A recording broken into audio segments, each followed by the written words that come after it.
आलसी गधा। एक नमक का व्यापारी गांव में रहता था।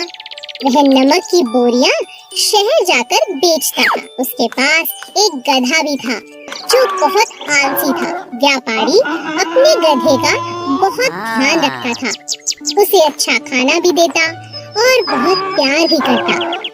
गधा बहुत ही आराम परस्त था। एक दिन जब व्यापारी नमक की बोरियां लेकर शहर जा रहा था, तभी रास्ते में एक नदी आई। व्यापारी अपने गधे के साथ नदी पार करने लगा। तभी अचानक गधे का पैर एक पत्थर से टकराया और वह पानी में गिर पड़ा। बोरियों का सारा नमक भी पानी में गिर गया और घुल गया। अरे मेरी बोरियां इतनी हल्की कैसे हो गई?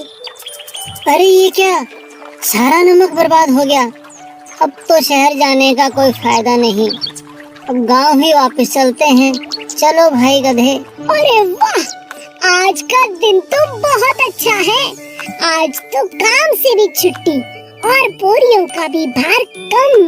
अगले दिन जब दोबारा व्यापारी बोरियां गधे पर लादकर शहर की तरफ चला, तब गधे को काम से बचने का एक उपाय सूझा। क्यों न आज जान बूझकर गिर जाऊं, काम से भी बच जाऊंगा।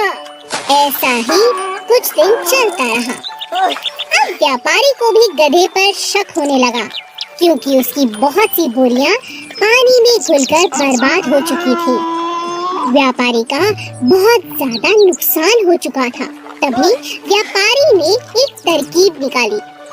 इस बार व्यापारी ने नमक की जगह बोरियों में रुई भर दी। इस बार जैसे ही गधा पानी में गिरा तो बोरियां और भारी हो गईं। यह देख गधा परेशान हो गया। अरे अरे आज ये क्या हुआ? बोरियां इतनी भारी कैसे हो गई? लगता है सेठ जी को मुझ पर शक हो गया है। बहुत दिनों से तुम मुझे बेवकूफ बना रहे थे। आज के बाद ऐसी गलती मत करना, समझे?